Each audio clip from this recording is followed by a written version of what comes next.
people that are causing all this crisis in Biafra land. But without that video, everybody has concluded that they are unknown government. Today we have known them. What are the government doing about it? What are the international community doing about it? Every evidences that have surfaced anywhere about CCTV camera, it has always been security agent from the Nigeria state. Nobody is talking about that. That is what we are fighting against. We are defending ourselves, and we have armed ourselves to fight Nigeria till the last day. We have done it before. The only difference now is that today we have social media. If social media was there in the 1960s, somebody will do what I'm doing today. In those days, we have a man called Okokondem. Okokondem was broadcasting for Radio Biafra and was propagating Biafra stuff, but because there were no social media, so he would have done even more than I'm doing today, I believe so. So this is what will make a difference.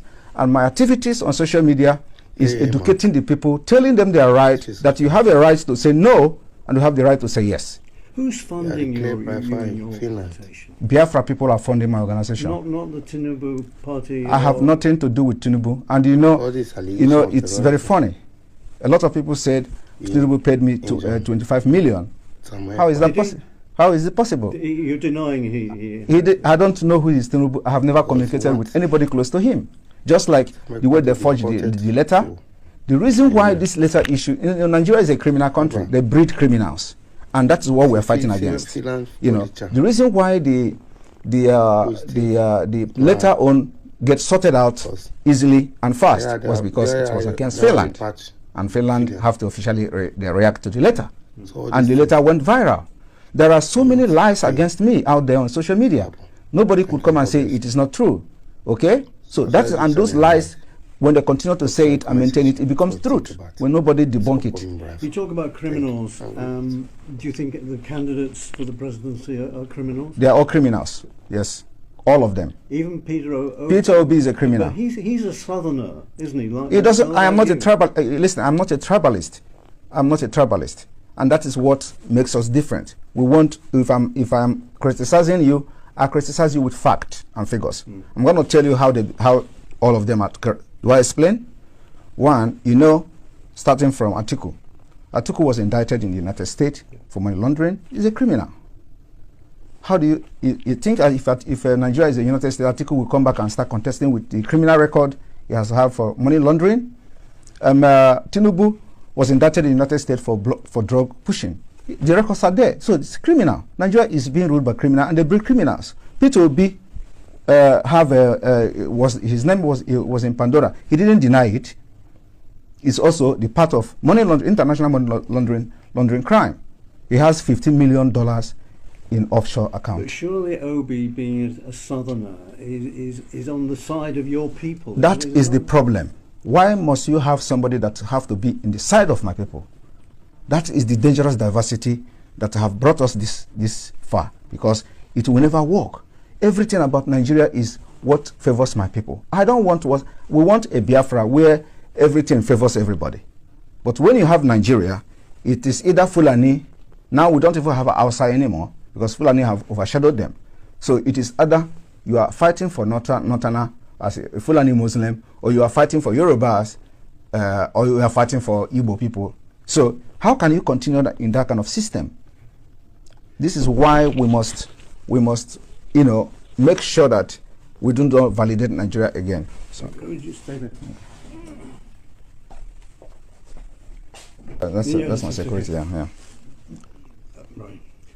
What's your relationship with Mr. Kanu at the moment? Kanu is the leader of indigenous people of Biafra, and I regard him as my leader.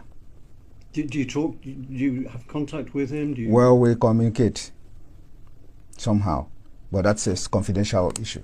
Because you see, he's disavowed violence. He thinks he's made statements to say that everybody condemn violence. I condemn violence.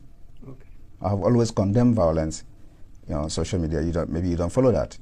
But where is the violence coming? Who are those committing the violence? They are the Nigeria state, and their intention is to use violence to blackmail what we're doing.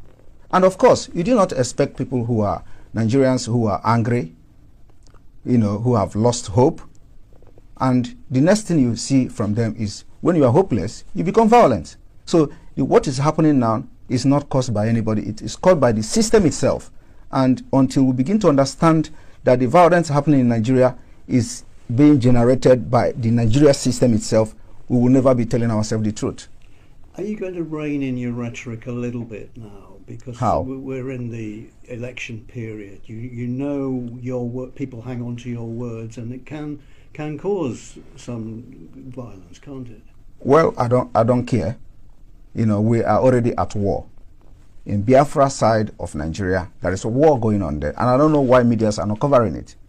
Do you see a democratic place where the plane will be throwing bombs to the people? It's war. The villages are getting burnt, houses are getting burnt. Even in Ukraine, where you're going to now, the number of people dying in Biafra land outnumber the people dying in Ukraine. So how do you balance that? And who are doing this? The Nigeria themselves, the Nigeria state. You know, when the military comes to the village, instead of protecting the people, they get angry because they obey our orders and then they start burning their villages. So we don't want to continue like that. We want to have, the only solution to this is the disintegration of Nigeria. And if Nigeria do not disintegrate now, the disintegration later on will be very, very, very chaotic. It will be very hard before international community, if they continue to let us manage this and force people into election in Biafra land, when this time bomb is going to explode, it will affect everyone. One last question. Yeah. Who's going to win the election? Election is not happening in Biafra land.